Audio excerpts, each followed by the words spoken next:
ఎప్పుడు శ్రద్ధ చూపించదు. ఎందుకని? ఏమో తాను ఆరోగ్యంగా లేననుకుంటే ఇంట్లో వాళ్ళకి ఏమైనా కష్టాలు కలుగుతాయేమో, సౌకర్యాలు జరగవేమో, పిల్లలకి ఇబ్బంది అవుతుందేమో, ఇలాంటి ఒక బెంగ మనస్సులో ఉండడం చేత ఏం ఖర్చు పెట్టడానికి, తనకి జబ్బు ఉందని చెప్పడానికి కూడా ఒప్పుకోదు.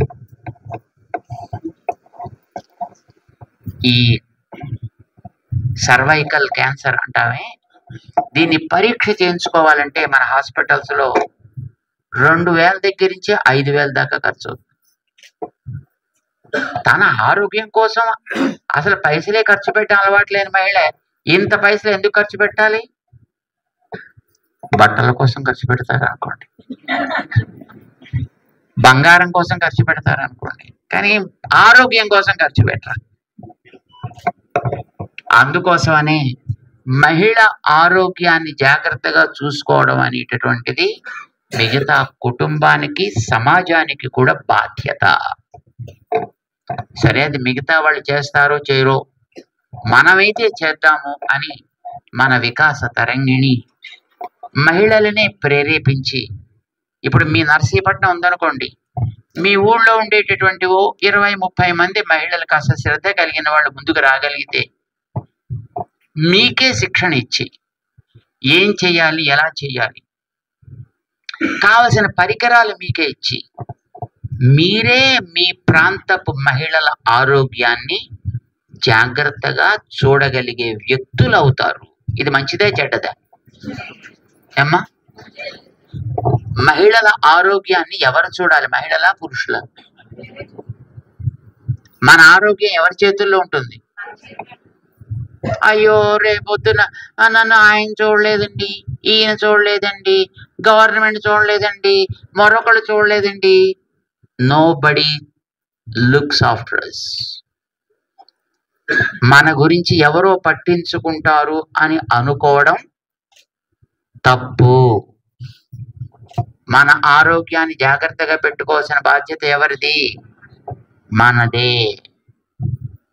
అందుకే మహిళల్లోనే కొంతమంది ముందుకు రావాలి. దీనికేం పెద్ద చదువులు అక్కర్లేదు, శ్రద్ధ ఉంటే చాలు. శిక్షణ కూడా పెద్ద నెలల తరబడి, ఏళ్ల తరబడి కాదు, 5 రోజులు తీసుకుంటే సరిపోతుంది. మన ఊరికి, మన ప్రాంతానికి మనమే ఎంతో ఉపకారం చేయగలిగిన వాళ్ళం అవుతాము. అందుకే అయ్యన్ పాత్ర గారితో కాదు, పద్మావతి గారితో చెప్తా. ఎందుకంటే ఆవిడికి చెప్తే ఆవిడికి కొంచెం గట్టిగా చేయించేటటువంటి శ్రద్ధ ఉంటుంది. మీ ప్రాంతంలో తల్లి ఒక్కొక్క గ్రామంలో ఒక్కొక్క మహిళా టీంని ఏర్పాటు చేయండి. వాళ్ళందరికీ కావాల్సిన ట్రైనింగ్ మనం ఇప్పిద్దాం.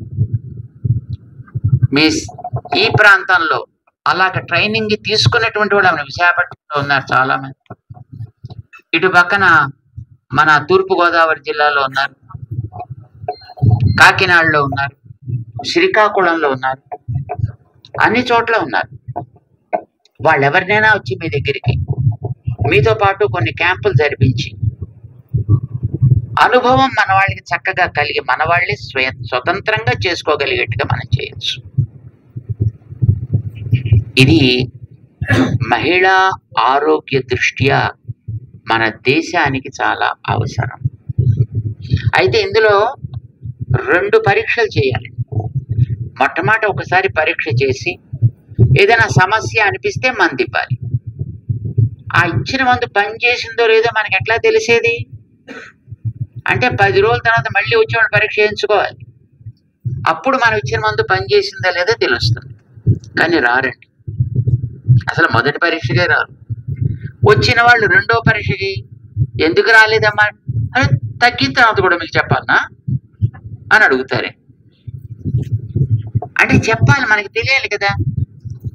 ఈ 2వసారి పరీక్షకి వాళ్ళని మళ్ళీ తేవాలి అంటే అంగన్వాడీ టీచర్స్ సహాయం మనకు కావాలి.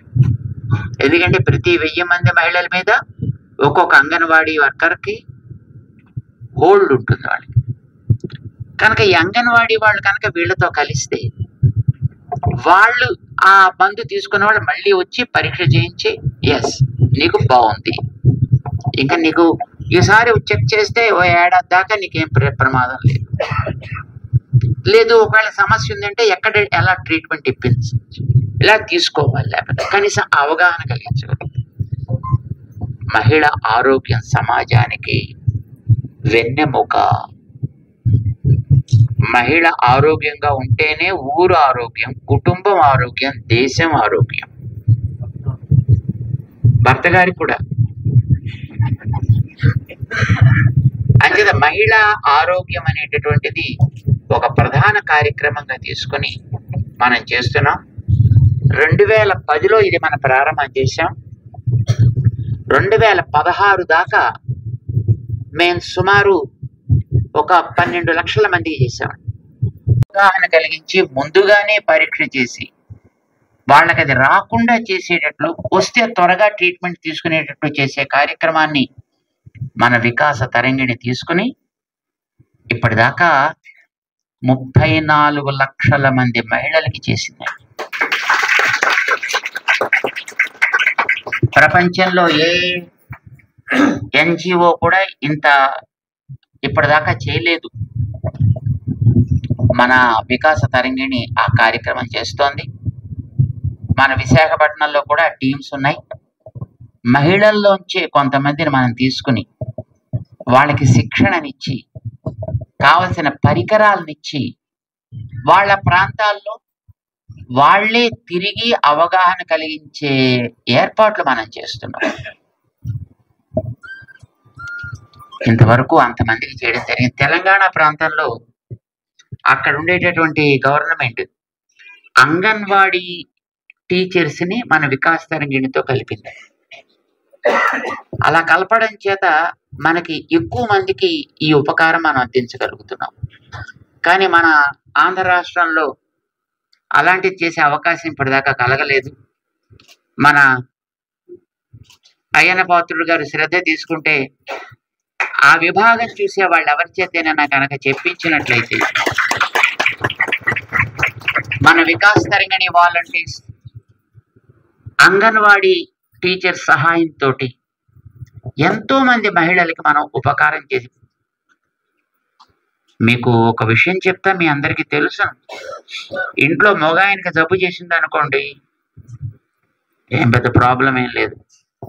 2 రోజులు పడుకుంటాడు, 3 రోజులు పడుకుంటాడు, 4 రోజులు పడుకుంటాడు, మందులు వేసుకుంటాడు, తర్వాత లేచిపోతాడు ఆయన, మా నాన్న. ఏం పెద్ద ప్రాబ్లం లేదండి ఇంటికి. కానీ ఇంట్లో ఉండే గృహిణికి ఎప్పుడైనా ఆరోగ్యం ఒక పూట దెబ్బతింది అనుకోండి, ఇల్లంతా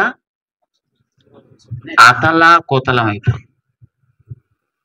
ఎందుకంటే ఎన్ని పనులు చేసుకుంటున్నా, ఎన్ని ఉద్యోగాలు చేస్తున్నా ఇంటి బాధ్యత అంతా కూడా చూసేది మహిళ, గృహిణి. అందుకే అసలు ఆవిడకి గృహిణి అనే పేరు అలా సార్థకమైంది కాబోలు. ఇంట్లో ఉప్పు ఎక్కడుందో పప్పు ఎక్కడుందో ఆవిడకి తెలుస్తుంది, ఈ పెద్ద మనిషి ఏం తెలియదు. కాఫీలో ఉప్పు వేయాలో పందార వేయాలో కూడా అని తెలియదు, తాగడం తప్ప. అదంతా ఆవిడికే తెలుస్తుంది.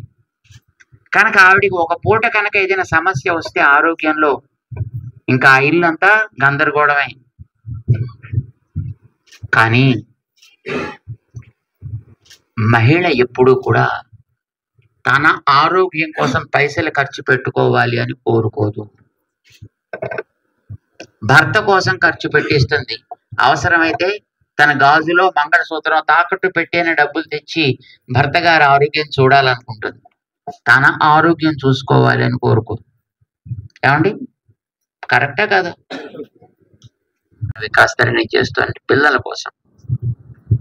పిల్లల చదువులో లోపం తీర్చడం, ఆరోగ్యంలో పుష్టినివ్వడం, మహిళల్లో చక్కటి స్వాస్థ్యాన్ని ఇచ్చి ఆవిడ ఆరోగ్యంగా సమాజానికి అందేట్టుగా చెయ్యడం, ఇలాంటివి మన వికాస్ తరంగిణి చేసే కార్యక్రమాలు. అది నేత్ర అనేది అక్కడ చేస్తోంది కనుక ఒకసారి అక్కడికి వెళ్ళి రావడం జరిగింది. ఆ కార్యక్రమంలో భాగంగానే ఆదివాసీలకి, దూర ప్రాంతాల్లో కొండ ప్రాంతాల్లో ఉండే వాళ్ళకి చాలా రకాలైనటువంటి సౌకర్యాలకి వాళ్ళు నోచుకోరు. క్రిందటి సంవత్సరం భద్రాచలానికి దగ్గరలో ఉండే మణుగూరు ప్రాంతంలో ఇలా చేయడం జరిగింది. ఒక 126 మంది దంపతులకి మంచి బంగారు మంగళసూత్రాలను ఇచ్చే వాళ్ళకి శాస్త్రీయంగా చక్కగా వైదికంగా వాళ్ళు కూడా మేము మిగతా వాళ్ళతో లోపం లేకుండా మంచిగా వివాహం చేసుకోగలిగాము అనే ఒక ధైర్యం వాళ్ళకి కలిగేటట్లుగా వాళ్ళు కూడా ఏ రకమైనటువంటి సామాజిక వెనకబాటుతనాన్ని పొందకుండా ఉండడం కోసమని దీన్ని మనం చేస్తున్నాం. ఈసారి ఇక్కడ మన నర్సీపట్నం పక్కన కృష్ణదేవపేటలో ఆ కార్యక్రమాన్ని చేద్దాం అని మన వాళ్ళు ఒక 108 మంది దంపతుల్ని 8 మంది కుర్రాళ్ళని ఐడెంటిఫై చేశారు. అంతమందికి కూడా చక్కటి బంగారు మంగళసూత్రాలు 3 గ్రాములు ఉండే బంగారు మంగళసూత్రాలు, ఒరిజినల్ బంగారు, కాకి బంగారు కాదు, అలాంటి మంగళసూత్రాలు తయారు చేసి వాళ్ళందరికీ ఇచ్చి చక్కగా వాళ్ళకి శాస్త్రీయంగా వివాహం జరిపేటటువంటి ప్రక్రియని వాళ్ళు కూడా మేము ఈ ధర్మం చక్కటి వివాహం చేసుకోగలిగాము అనే ఒక ధైర్యాన్ని వాళ్ళకి ఇవ్వడం కోసం అని చెప్పి మన వికాస్ తరంగిణి అక్కడ మిగతా ఉండేటటువంటి ఇంకా కొంతమంది ప్రాంతీయమైనటువంటి పెద్దలతో కలిసి ఏర్పాటు చేసింది. రేపు ఆ కార్యక్రమానికి వెళుతున్నాం. మధ్య మార్గంలో అయ్యన్న పాత్రుడు గారు చాలా ఉత్సాహంగా చాలా ప్రేమతోటి ఇక్కడ ఒకసారి ఆగాలి అని వారు కోరుకున్నట్టుగా తెలిసింది. మాకు చాలా సంతోషం వేసింది. ఎప్పుడో చూసాం, చాలా ఏళ్ల క్రితం, దశాబ్దాలు అయిపోయాయి. మళ్ళీ ఒకసారి వారిని చూసి వారికి మంచి ఆరోగ్యం, చక్కటి ఆనందం, వారి సేవలు మరింతగా చక్కగా దేశానికి అందేటట్లుగాను ఉండాలి అని ఒకసారి దేవుణ్ణి ప్రార్థన చేద్దాము అని మేము ఇక్కడికి రావడం జరిగింది. మీ అందరికీ కూడా ఇలాంటి మంచి మంచి సేవలు చేసుకోగలిగే అవకాశం కలగాలి అని మేము ఆశిస్తున్నాం. మేడంకి మేము ఈ బాధ్యత అప్పగిస్తున్నాం. ఆరోగ్యపరమైనటువంటిది, పిల్లల బాగోగులు చూసేది, ఎందుకంటే వారు రాష్ట్రానికి అంతటికి వారు చూస్తారు, ఈ ప్రాంతానికి అంతటికి వారు చూసుకోగలిగితే చాలా బాగుంటుందని మేము ఆశిస్తున్నాం. దానికి తగ్గట్టుగా మనం త్వరలో ప్రిపేర్ అయ్యి దానికి టీమ్స్ తయారు చేసి ట్రైనింగ్, దాంతోపాటు ఆ క్యాంప్స్ని జరిపేటటువంటి ప్రయత్నం చేద్దాం. మీ అందరికీ కూడా చాలా మంగళాశాసనాలు చేస్తున్నాం. ఇందాక వారు ప్రామిస్ చేశారు, అయ్యా మేము తప్పకుండా చేస్తాం మంచి కార్యక్రమాలు మా ప్రాంతాల్లో కూడా అని. నేను చక్కగా బాగా జరగాలి అని మేము ఆశిస్తూ ఈ పూట వారు ప్రేమతోటి చూపించినటువంటి ఆతిథ్యానికి చాలా సంతోషపడుతూ జై శ్రీమన్నారాయణ. అంగన్వాడీ వాళ్ళతోటి పని చేయండి అని గవర్నమెంట్ మనకి ఎక్కడ అవకాశం ఇచ్చింది. 16 చివరిలో 17, 18, 19 సగం దాకా కోవిడ్ వచ్చేదాకా ఈ ఒక్క 2.5 ఏళ్లలో సుమారు 6 లక్షల మందికి మనం రీచ్ కాగలిగాం. అంటే అంగన్వాడీ టీచర్స్ కనుక కలిస్తే మనతోటి ఇంత వేగంగా మన ప్రాంతాల్లో ఆరోగ్య సంరక్షణ మనం చేసుకోవచ్చు. అంచేత సార్ మీరు దృష్టి పెట్టి మీ దగ్గర ఉండే అంగన్వాడీ వాళ్ళకి ఈ కార్యక్రమాన్ని మనం వాళ్ళకి పరిచయం చేసి, అసలు ముందర వాళ్ళల్లో ఉండే హెడ్స్ ఉంటారు కొంతమందికి, వాళ్ళందరికీ పరీక్ష చేసి ఎంత అవసరం వాళ్ళకే చెప్పి, ఎందుకంటే మనం బలవంతంగా గవర్నమెంట్ ఆర్డర్ ఇచ్చేసి వీళ్ళతో పనిచేయండి అంటే వాళ్ళు ఏడుస్తూ పనిచేస్తారు. అలా వద్దు. వాళ్ళు దీన్ని ఇది మా సొంతం కార్యక్రమం అనుకుని చేయగలిగితే బాగా జరుగుతుంది. అది మేము మొట్టమొదటి అక్కడ వాళ్ళకి చేసామండి. ఇందులో మనకి కులం, మతం, జాతి అనే ప్రశ్న లేనే లేదు. ఎవరికైనా సరే ఆరోగ్యం అందరికీ కామనే కదా.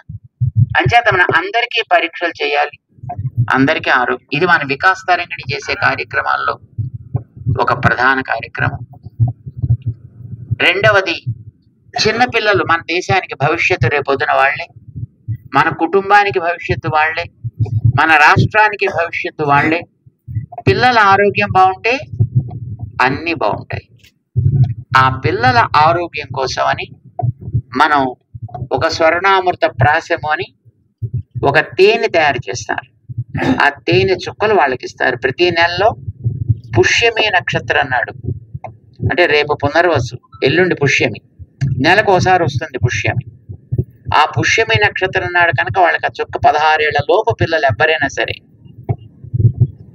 వాళ్ళకి ఇమ్యూనిటీ ఒక మంచి స్ట్రెంగ్తన్ అవుతుంది, వాళ్ళకి మేధాశక్తి పెరుగుతుంది, ఏ రోగాలు రాకుండా తట్టుకోగలిగే శక్తి వాళ్ళలో పెరుగుతుంది. దాన్ని ఇమ్యూనిటీ బూస్టర్ అంటారన్నమాట. దానికి స్వర్ణామృత ప్రాశం అనే ఒక అద్భుతమైనటువంటి ప్రక్రియ అది ఆయుర్వేదంలో. అది మనం తయారు చేసి పిల్లలందరికీ మనం ఇస్తుంటే ఇప్పటిదాకా కొన్ని లక్షల మంది పిల్లలకి మనం ఇచ్చాం. మన ఆంధ్ర ప్రాంతాల్లో, తెలంగాణ ప్రాంతాల్లో కూడా మనం ఇచ్చాం దాన్ని.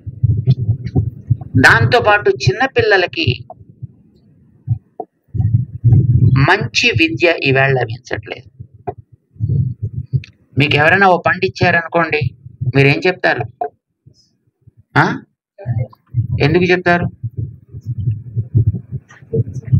కృతజ్ఞత, రైట్? మరి ఈ జన్మనిచ్చింది ఎవరు? ఏమండి? అమ్మా నాన్న.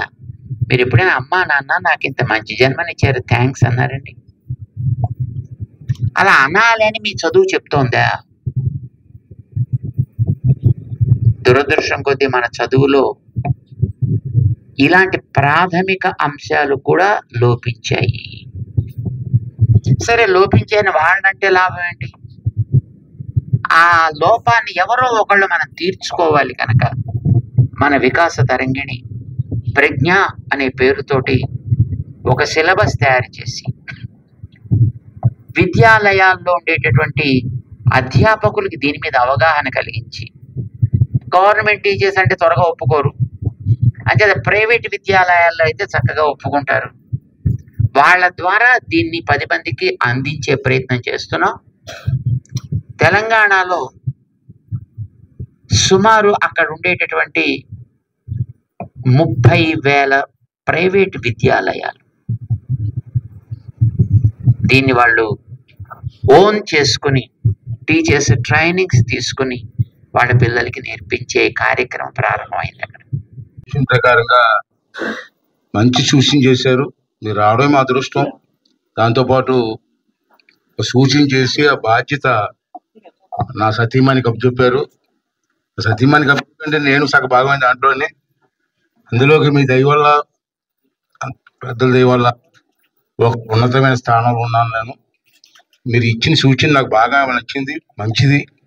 నేను తప్పనిసరిగా ప్రభుత్వ పెద్దలతోటి, ముఖ్యమంత్రితో మాట్లాడి అంగన్వాడీ టీచర్స్ని మహిళల్ని కంబైన్ చేసి మీరు తెలంగాణలో ఏ విధంగా ప్రోగ్రామ్ సక్సెస్ చేశారో దానికోసం నేను పూర్తిగా ప్రయత్నం చేస్తామని చెప్పి మా ఆవిడ నేను కూడా మీకు అనుకుంటున్నాను.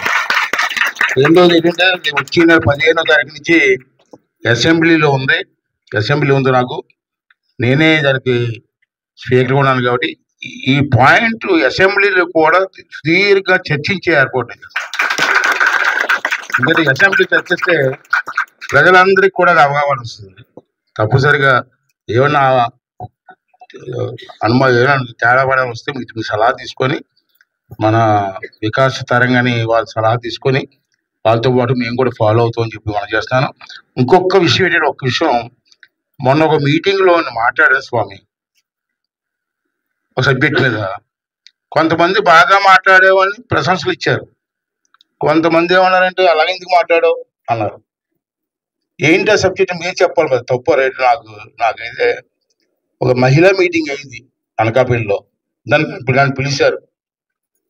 పిలిస్తే ఏమన్నానంటే, మహిళల గురించి మాట్లాడుతూ మహిళలు ముందుకు రావాలి అని చెప్పుకుంటూ మా దూరంలో లాస్ట్లో మాట్లాడినాను స్వామి, మగవాళ్ళకి భగవంతుడి ఆశీర్వాదం ఉంటే భార్య కంటే భర్త ముందు చచ్చిపోవాలన్నా. ఎందుకన్నాను కూడా చెప్తానండి. రేపు భార్య లేకపోతే ముసలితనంలో భర్తను చూసేవాళ్ళు దిక్కెక్కడ ఉన్నారు చెప్పండి. అందుకే పెద్దలు కూడా ఆ రోజు పెళ్లి చేసుకున్నప్పుడు భార్య వయసు చిన్న వయసు పెట్టి భర్త వయసు పెద్ద వయసు పెట్టారు. అంటే నేను అనుకున్నా సార్, నేను సామాన్యుడు, నేను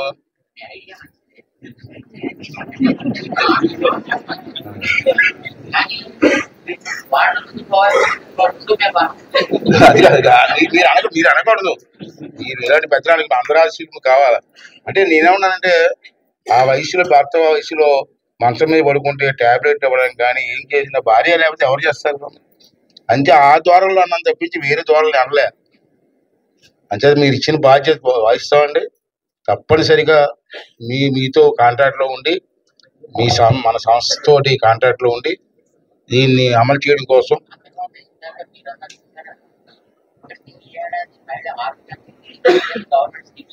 అదే అండి, అది కూడా బాబు గారు చెప్తాను కోసం ఈ ఆపరేషన్ పికప్ చేసుకున్న కార్డు ఎవరి దగ్గర ఉందో వాళ్ళకే ప్రభుత్వం తాలూకు పథకాలు వస్తాయి, లేకపోతే రావు అని చెప్పారు. అప్పుడు కొంచెం ఇంట్రెస్ట్ వస్తుంది. మీరు అనుకున్నటువంటి ఏదైతే మీరు అనుకుంటున్నారో అది విజయవంతం అవడానికి ఒక దోషం జరుగుతుంది నాకు తెలుసు. చాలా సంతోషం, చాలా సంతోషం ఉంటుంది.